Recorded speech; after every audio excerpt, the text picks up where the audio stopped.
Welcome you all to let's crack it with Vishay Gupta. तो अब ये वीडियो है जो गवर्नमेंट स्कीम्स हैं, गवर्नमेंट स्कीम के ऊपर बहुत इंपॉर्टेंट वीडियो है। प्रधानमंत्री मत्स्य संपदा योजना बहुत इंपॉर्टेंट स्कीम है गवर्नमेंट की, जिसके ऊपर अभी हाल ही में कुछ डेवलपमेंट्स भी हो रही हैं, तो उसके बेस पे क्वेश्चन बहुत आसानी से बन सकता है मत्स्य संपदा योजना के ऊपर। तो स्कीम के बारे में पढ़ना बहुत ज़रूरी है कि कब ये लॉन्च हुई, इसका क्या टारगेट है, इससे सवाल बन सकता है आगे आने वाले एग्जाम्स में। मेंस के लिए बहुत इंपॉर्टेंट है, लोअर पीसीएस मेंस के लिए, अपर पीसीएस के लिए और एफआरओ मेंस के लिए, सब में बहुत इंपॉर्टेंट है। वहाँ पे स्कीम्स के बारे में पूछा जाता है। तो क्योंकि ये स्कीम न्यूज़ में है, इसलिए आगे आने वाले एग्जाम से पूछा जा सकता है। गाइस, बताना चाहूँगा, अगर आपने let's crack it with Vishay Gupta का यूट्यूब चैनल सब्सक्राइब नहीं किया है तो इसको जरूर सब्सक्राइब कर लीजिएगा। और let's crack it with Vishay Gupta का फ्री टेलीग्राम चैनल भी है, तो इसको जरूर ज्वाइन कर लेना। इसका लिंक आपको वीडियो के डिस्क्रिप्शन में मिल जाएगा। इसको ज्वाइन करना बहुत बहुत ज़्यादा ज़रूरी है। साथ साथ मैं बताना चाहूँगा गाइस कि लोअर पीसीएस मेंस के लिए, एफआरओ मेंस के लिए और आरओ एडवोकेट जनरल मेंस के लिए फुल प्रिपरेशन बैच चल रहा है। तो जो भी विलिंग कैंडिडेट्स हैं, जो चाहते हैं कि वो अच्छे से प्रिपरेशन करें इन सभी एग्जाम्स के लिए, तो वो मुझे 7665804421 पर कॉल या मैसेज कर सकते हैं। चलिए स्टार्ट करते हैं मत्स्य संपदा योजना। तो सबसे पहले देखते हैं कि किस डिपार्टमेंट को चला रहा है ये। तो इस योजना को जो डिपार्टमेंट चला रहा है वो है डिपार्टमेंट ऑफ फिशरीज़, यानी कि मत्स्य पालन विभाग। और मिनिस्ट्री कौन सी आती है? मिनिस्ट्री है इसकी, मंत्रालय जो है वो है fisheries, animal husbandry and dairying, government of India, यानी कि भारत सरकार द्वारा ये स्कीम चलाई गई है। तो प्रधानमंत्री मत्स्य संपदा योजना वाज लॉन्च्ड इन सितंबर 2020। तो सितंबर 2020 में, यानी कि जिस टाइम पे फर्स्ट वेव आई थी कोरोना की, और सबसे पहले वाला जो लॉकडाउन लगा था, उसकी बात की जा रही है ये, कि उस टाइम पे ये वाली योजना लॉन्च की गई थी with an aim to double the income of fish farmers and fishers in the country. Scheme जो है ये अडॉप्ट की गई है एक क्लस्टर और एरिया बेस्ड अप्रोच पे, यानी कि एक क्लस्टर बनाया जाएगा, एक ग्रुप बनाया जाएगा या एक एरिया बना दिया जाएगा। उस अप्रोच से ये स्कीम को लाया गया है टू क्रिएट फिशरीज़ क्लस्टर्स को बनाने के लिए। The scheme focuses on activities with potential to generate employment such as seaweed and ornamental fish cultivation. देखिए, ये बहुत इंपॉर्टेंट लाइन है।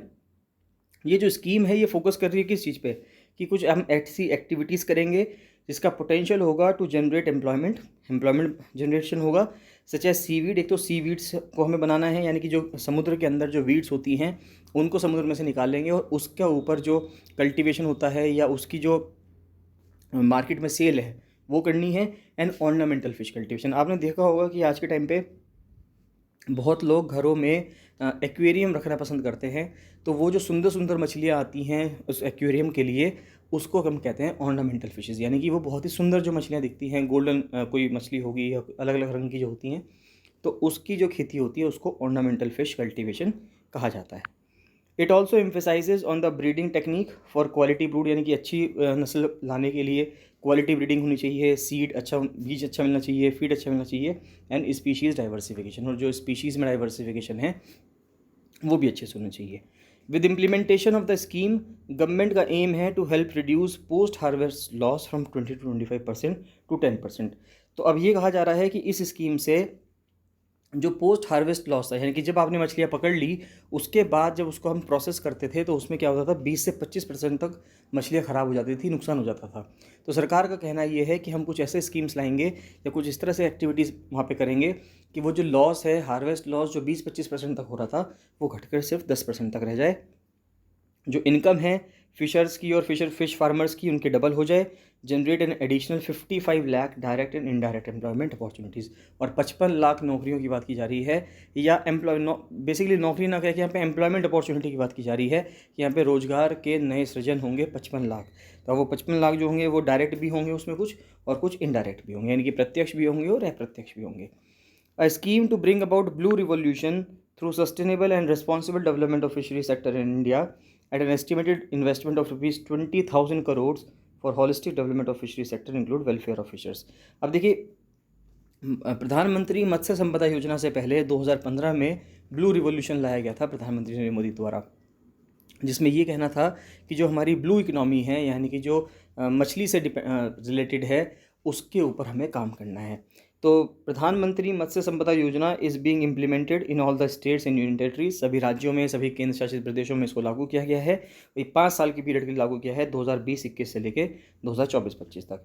इसको डिज़ाइन किया गया है to address critical gaps in the fisheries value chain. तो फिशरीज़ की वैल्यू चेन में जो गैप्स हैं, जैसे कि फिश प्रोडक्शन से लेके, प्रोडक्टिविटी से लेके, quality to technology, post harvest infrastructure के लिए और मार्केटिंग में, इन सभी चीज़ों में जो भी गैप है उस गैप को प्लग करने के लिए, उस गैप को ख़त्म करने के लिए ये योजना लाई गई है। It aims to modernize and strengthen the value chain, enhance traceability and establish a robust fisheries management framework। तो यानी कि ये काम, मतलब अच्छी अच्छी बातें कही जा रही हैं। सरकार हमेशा चाहती है कि अच्छे से काम हो, वो अलग बात है कि वो काम अच्छे से हो पाता है या नहीं। तो सरकार का एम है, यानी कि इस योजना का एम है टू मॉडर्नाइज, यानी कि आधुनिकीकृत करना चाहिए, and strengthen the value chain, जो वैल्यू चेन है उसको हमें मजबूत बनाना है और आधुनिकीकृत करना है। एनहेंस ट्रेसिबिलिटी, ये जो चीज़ें हैं, हमारा मान लेते कोई कंसाइनमेंट जा रहा है, शिप जा रहा है, तो उसकी जो ट्रेसिबिलिटी है वो अच्छे से हो जाए। And establish a robust fisheries management framework, एक बहुत ही अच्छा एक फिशरीज़ मैनेजमेंट फ्रेमवर्क बने, while simultaneously ensuring the socio economic welfare of fishers and fish farmers. और जो उनका सोशो इकोनॉमिक वेलफेयर है, यानी कि आर्थिक रूप से भी और सामाजिक रूप से भी जो फिशर्स हैं या फिश फार्मर्स हैं, उनका अच्छे से जो वेलफेयर है वो भी हो पाए। अब आता है ब्लू रिवॉल्यूशन से हम किस तरह से प्रधानमंत्री मत्स्य संपदा योजना तक पहुँचे। तो जो erst while blue revolution scheme थी, उसका जो जेनेसिस था, उसमें प्राइम मिनिस्टर ने कहा था कि अब समय आ गया है कि in the blue revolution as depicted in the blue colour of the Ashoka Chakra, की अशोक चक्र जो है, जो भारत के झंडे में नीले रंग का है, उससे ब्लू रिवॉल्यूशन को लाया गया था। अकॉर्डिंगली ब्लू रिवॉल्यूशन को लॉन्च किया गया था दिसंबर 2015 में as a centrally sponsored scheme. तो सेंट्रली स्पॉन्सर्ड स्कीम क्या होती है? सेंट्रली स्पॉन्सर्ड स्कीम वो स्कीम होती है जिसमें कुछ पैसा सरकार देती है, केंद्र सरकार देती है, सेंट्रल गवर्नमेंट देती है, और कुछ पैसा राज्य सरकार देती है। ज़्यादातर जितनी भी सेंट्रली स्पॉन्सर्ड स्कीम है वो 60-40 के रेशो में होती है। 60-40 रेशो का मतलब क्या हुआ कि अगर उस स्कीम में 100 रुपये खर्च होने हैं तो उन 100 रुपये में से 60 रुपीज़ तो केंद्र सरकार देगी, सेंट्रल गवर्नमेंट देगी, और बाकी 40 रुपये स्टेट गवर्नमेंट देगी, यानी कि जो राज्य की सरकार है वो देगी। With N outlay of ₹3000 crore for 5 years, 2015-16 से लेकर 2019-20। तो 3000 करोड़ रुपये इसके लिए दिए गए थे ब्लू रिवॉल्यूशन के लिए।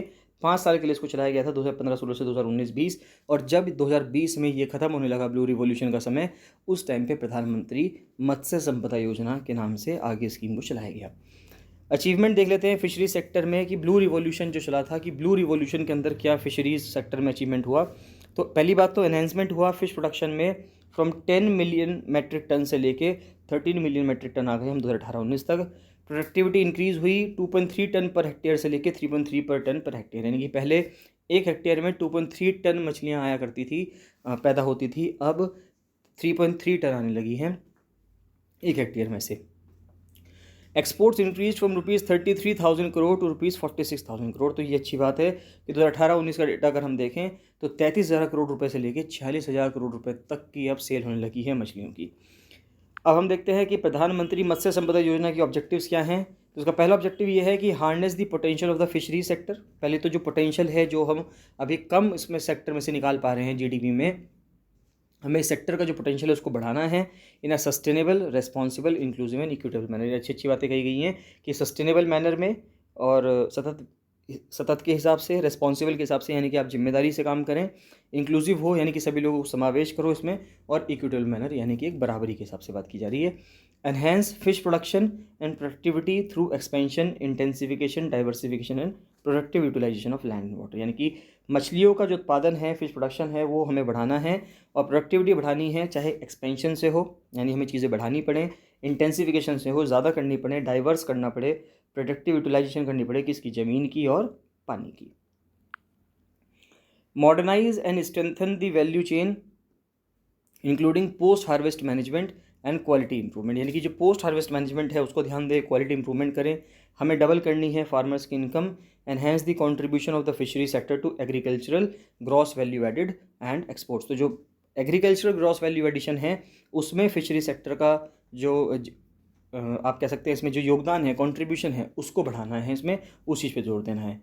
Ensure socio physical and economic security for fishers and fish farmers, build a robust fisheries management and regulatory framework. तो फिश प्रोडक्शन प्रोडक्टिविटी की बात करें तो अब जो इंक्रीजिंग फिश प्रोडक्शन है 22 मिलियन मेट्रिक टन तक हो जाएगा 2024-25 तक, जो 2018-19 में 13.75 रहा। जो ब्लू रिवॉल्यूशन ने छोड़ा, तो ब्लू रिवॉल्यूशन से आगे बढ़ के जब हम प्रधानमंत्री मत्स्य संपदा योजना के तहत काम कर रहे हैं तो इसमें उम्मीद है कि 2024-25 तक 22 मिलियन मेट्रिक टन जो है वो फिश प्रोडक्शन भारत से हो जाएगा। एक्वाकल्चर की बात की जा रही है कि एनहेंस करना है हमें एक्वाकल्चर प्रोडक्टिविटी, कि वो 5 टन पर हेक्टेयर हो जाए, जो अभी 3.3 टन चल रही है या एवरेज 3 टन चल रही है पर हेक्टेयर में, उसे हमें बढ़ाकर 5 टन तक कर देनी है per hectare. Augmenting domestic fish consumption from 5 kg to 12 kg per capita. और ये भी कहा जा रहा है कि भारत के अंदर जो डोमेस्टिक फिश कंजम्पशन है, यानी कि फिशेस को, यानी कि मछली का जो कंजम्पशन है भारत के अंदर, अभी देखा जाए तो पर कैपिटा यानी कि पर पर्सन 5 किलो के हिसाब से है साल भर में, उसको बढ़ाकर 12 किलो तक की करने की बात की जा रही है। यानी कि लोगों को कहा जा रहा है कि वो ज़्यादा खाएँ, यानी कि ज़्यादा मछलियाँ खाएँ, उनका सेवन ज़्यादा करें। या ये हो सकता है कि या तो वो लोग ज़्यादा करें सेवन, या ये भी हो सकता है कि जो मांस है, जो अभी लिमिटेड लोग मान लेते हैं अगर मछलियाँ खाते हैं, तो ज़्यादातर लोग खाने लगें। तो इसके बारे में बात की जा रही है। नेक्स्ट आता है इकोनॉमिक वैल्यू एडिशन की बात करें तो increasing contribution of fishery sector to the agriculture GVA to about 9% by 2024-25, जो कि अभी 7% है। तो 2018-19 में जो एग्रीकल्चर ग्रॉस वैल्यू एडिशन में फिशरी सेक्टर का कंट्रीब्यूशन 7.28% था, 2024-25 तक कहा जा रहा है कि ये 9% हो जाना चाहिए। डबल करना है हमें एक्सपोर्ट अर्निंग्स, यानी कि एक्सपोर्ट करने से, फिशेस को निर्यात करने से जो हमारी कमाई है उसको डबल करने की बात की जा रही है। अभी 2018-19 में जो कि 46,000 करोड़ थी, कहा जा रहा है कि 2024-25 तक हम उसे 1,00,000 करोड़ रुपये कर देंगे। फैसिलिटेटिंग प्राइवेट इन्वेस्टमेंट लाया जाएगा इसके अंदर। Growth of entrepreneurship in the fishery sector, entrepreneurship लाई जाएगी। रिडक्शन होगा पोस्ट हार्वेस्ट लॉसेस का 20-25% से घटाकर उसको 10% कर दिया जाएगा। इनकम और एम्प्लॉयमेंट जनरेशन होगा, 55 लाख नौकरियां लगेगी, और फिशर्स की और फिश फार्मर्स की जो इनकम है उसको डबल कर दिया जाएगा। फंडिंग कैसे होगी इसकी? फंडिंग जो होगी 2 तरीके से होगी, सेंट्रल सेक्टर स्कीम के तहत और सेंट्रली स्पॉन्सर्ड स्कीम के तहत। तो जो एंटायर स्कीम कॉस्ट होगी वो सेंट्रल गवर्नमेंट दे देगी अगर सेंट्रल सेक्टर स्कीम होगी तो। Also in cases of direct beneficiary oriented activities undertaken by central government entities, जैसे कि जो नेशनल जो फिशर्स डेयरी बोर्ड होगा, central assistance will up to 40% of the project cost for the general category and 60% for the SC/ST women category. यानी कि अगर कोई person कुछ ऐसी एक्टिविटीज़ करता है जो फिशरी सेक्टर को बढ़ावा का काम करेगी, तो उसमें अगर कोई पर्सन जनरल कैटेगरी का होगा तो उसको 40% जो है प्रोजेक्ट कॉस्ट की वो दी जाएगी, उसको एक तरह से आप कह सकते हैं सहायता राशि के रूप में दी जाएगी। और अगर कोई SC/ST पर्सन या वुमेन कैटेगरी का कोई पर्सन है, यानी कि कोई वुमेन है, वो फिशरी सेक्टर में आके काम करती है, कोई प्रोजेक्ट लगाती है, तो उसको 60% तक उसका फाइनेंशियल असिस्टेंस गवर्नमेंट के द्वारा दिया जाएगा। सेंट्रली स्पॉन्सर्ड स्कीम की बात करें तो in case of CSS components and sub components implemented by the state UTs, entire project cost जो है वो सेंटर और स्टेट्स के बीच में शेयर होगी। की डेवलपमेंट्स देखें तो फाइनेंशियल ईयर 20 में इंस्टीट्यूट जैसे कि central institute of fisheries, nautical and engineering training जो इंस्टीट्यूट है, उसने अपना मिशन एक्सपेंड कर दिया है कि अब वो फिशरमैन्स को ट्रेन करना शुरू कर देगा from the coastal states and union territories through a capacity building training programme. तो मत्स्य संपदा योजना के तहत एक ट्रेनिंग प्रोग्राम चलाया जाएगा जिसके तहत जो फिशरमैन हैं, मछुआरे हैं, उनको ट्रेनिंग दी जाएगी। मार्च 2021 में Guru Angad Dev veterinary and animal sciences university पहली इंडियन यूनिवर्सिटी बन गई जिसको एक फिशरी बजट मिला, और फिशरी बजट के लिए फंड मिला अंडर द PMMSY, जो कि 139 लाख का था। तो 139.05 लाख का उनको एक प्रोजेक्ट मिला है to promote low density intensive aquaculture technologies, कि लो डेंसिटी के होने चाहिए और इंटेंसिव एक्वाकल्चर टेक्नोलॉजीज़ आपको डेवलप करनी है रीजन में through integrated modules for research, demonstration and skills development such as the circulating aquaculture या बायोफ्लॉक एक्वाकल्चर। तो यानी कि कहाँ पर हम किस तरह से एक लिमिटेड एरिया में बहुत ज़्यादा स्केल पे, बहुत बड़े स्केल पे किस तरह से मछलियों का उत्पादन कर सकते हैं, इसके लिए बात की जा रही है। इसके लिए इस इंस्टीट्यूट को पैसे भी दिए गए हैं गवर्नमेंट की तरफ से एक प्रोजेक्ट बनाने के लिए कि आप प्रोजेक्ट बनाएं और उस प्रोजेक्ट को सक्सेसफुल करवाएं। नेक्स्ट आता है as part of other developments in the Indian fisheries sector. In April 2021 जो मणिपुर के स्टेट फिशरीज मिनिस्टर थे उन्होंने अनाउंस किया कि fish farms maintained by the state government will be leased to interested fish farmers in the public private partnership.